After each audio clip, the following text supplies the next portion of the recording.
when it comes to this freshman class, who do you feel got snubbed, if anyone? Snub. I won't use snub, but I do have three people who I've been very impressed by this year. One of them, I'm not sure if he was on the list before, but I still want to say it because he's been shaking it this year. That's 42 Doug. 42 Doug made one of these yet?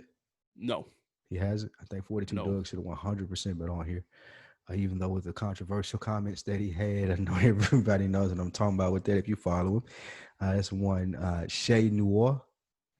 I recommended her album when she was rapping with the I can't think of the nigga name now, but it was produced by this one dude and they had the whole album together. It was my put Mm-hmm. on about 3-4 shows ago. Recommended by the rap chat. One of my homies in the rap chat had recommended her, and I had finally gotten around to listen to Shay Noir, and I think she definitely should have been on here. She spits. And last but not least, my favorite find of the year, Bodie James. Bodie has been out for a while. Wouldn't necessarily call him a freshman, but this probably been his biggest year as far as moving and shaking. So I do think that would have been a dope look for him or Stove God, one or the other. Given that this is mostly generally based off of last year, they usually put this together earlier in the year. So I can understand why 42 Doug wouldn't have made it, seeming that he's really gotten a bigger buzz since he teamed up with Lil Baby. And that's happened more recently. But I wouldn't have been mad at that if they would have put him on here. I thought, speaking of Detroit, though, I thought Sada Baby, I'm surprised that he didn't get on here. They might count him as a little bit more of a vet. I thought Stunning for Vegas, I'm surprised he didn't make it. The Baby has had him out here heavy.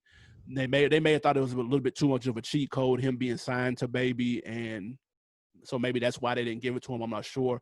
But the two people who absolutely should have been on here is Don Tolliver out of Travis Scott's camp. I can't believe the cooking that he did on that Jack Boys project, and the fire that he dropped early pre-pandemic, that he did not make this list.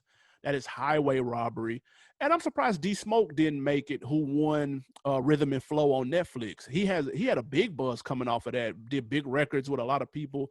He dropped a project ever since that reality show, and it was super dope. So I'm surprised he didn't make it either, man. That would have been a nice switch up. You got to have somebody else in here over 30, man, and can't just have Fabio in here by himself in the kindergarten class. You think that either one of these people that we've named took the Benny approach and got approached and turned down? That's a good point. D Smoke might have done it just because he might have felt like he's too old, or people might have felt like he was cheating because his brother is already in the industry. Yeah. But other than that, I don't know why somebody would have. Don Tolliver, I don't think he would have turned it down. I don't think 42 Doug would have turned it down. So no, I don't think so. But there's always, that happens every year. Somebody turns it down. You know what I'm saying? It'll come so that out in about 2 weeks. Right. 42 Doug. I had money to make some. It'll come out in like 2 weeks.